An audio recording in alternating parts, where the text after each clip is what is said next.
Okay, hello everybody. I wanted to do a series on the tongue. Insight, flesh and spirit again. So we're going to go to Luke 9, chapter 9, verse 55 through 56. Okay, and let's get into it. And but when it's 54, but okay. And when his disciples James and John saw that, they said, Lord, wilt thou that we command fire to come down from heaven and consume them, even as Elias did? But he turned and said unto them, Ye know not what manner of spirit ye are, for the Son of Man is come to not destroy men's lives, but to save them. This is when they were going into the village of the Samaritans to make ready for him, but they would not receive him. For they did not receive him because his face was though he would go to Jerusalem. So they in turn wanted to curse, come down fire, and Jesus rebuked him for it. And now we're going to go to Matthew 7, 1 through 2 on this one.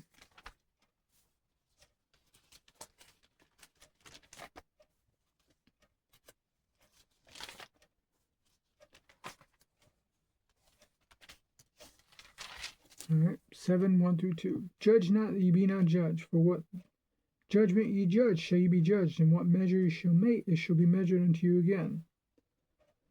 All right, and that's for whatever work you do, whether it be in the flesh, of the flesh, the spirit. I know we're not perfect. God knows we have our times, but I was just kind of throwing that out.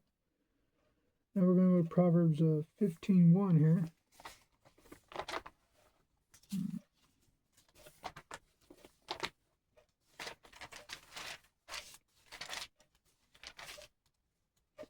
Okay, here we go.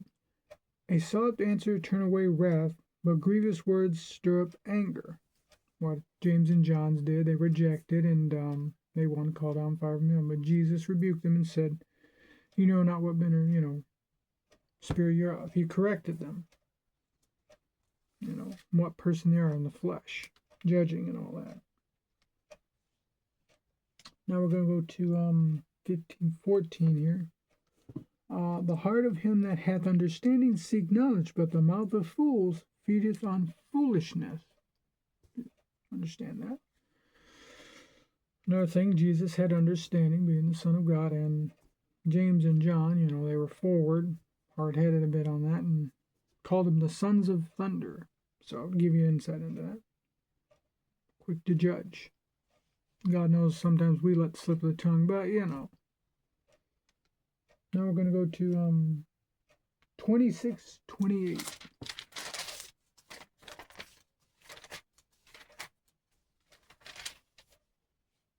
He that trusteth in his own heart is a fool, but whoso walketh uprightly, he shall be delivered. Okay, I think I went wrong on that one. Yeah, it's 26. I'm sorry, I'm 28 on that. But, it's a good thing. If you look at it, he that trusteth in his own heart is a fool, but whoso walketh uprightly shall be delivered. That's, kind of can take that in the same sense of being wise and, not pouring out foolishness.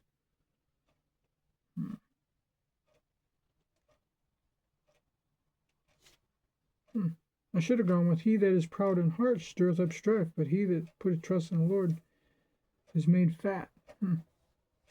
There's so many proverbs that I can go to right now that's really good.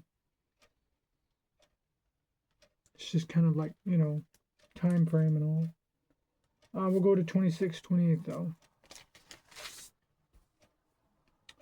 A lying tongue hateth those that are afflicted, but a flattering mouth worketh ruin. If you get that, it's the flesh again, both just using the tongue differently.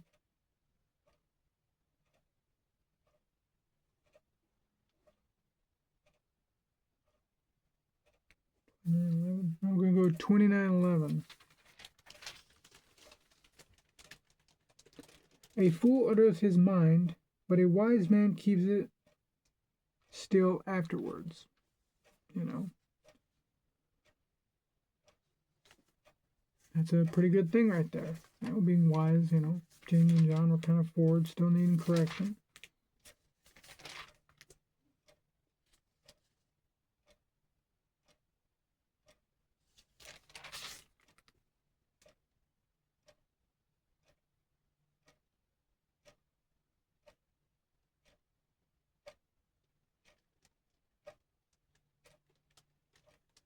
So we're going to go to next 29:11, I think it was just there. Yeah. Okay, yeah. 29:11 already read. We're going to go to James 1:19 through 24.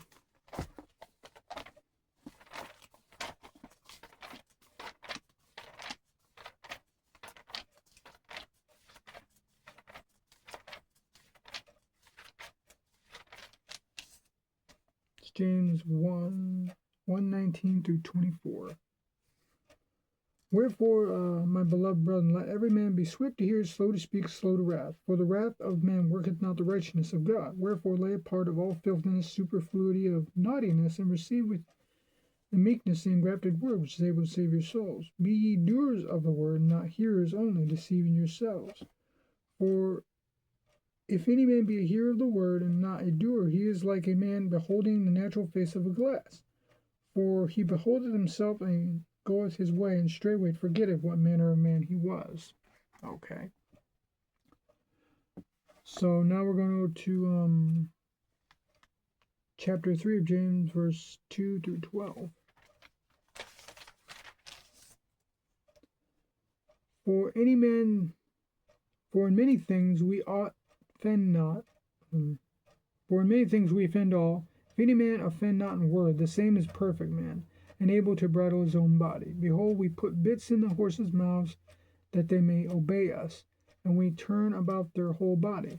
Behold, the ships, which though they be so great, are driven by a fierce wind, yet are turned about with a very small helm, whatsoever the governor listeneth.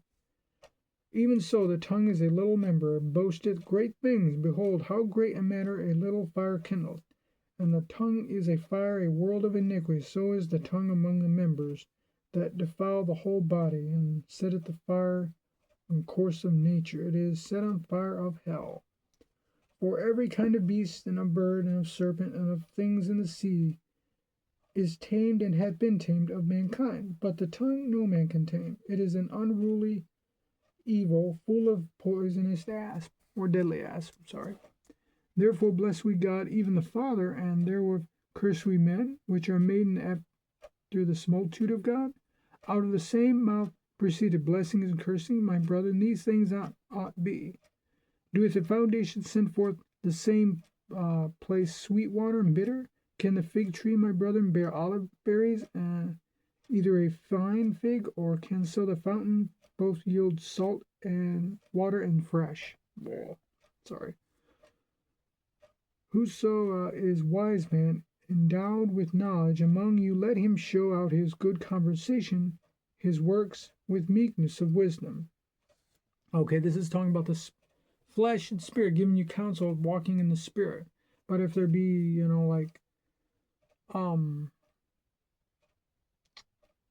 but if there be envying, strife in your hearts, glory not. This lie not against the truth. This wisdom is sent from above, but is earthly, sensual, devilish.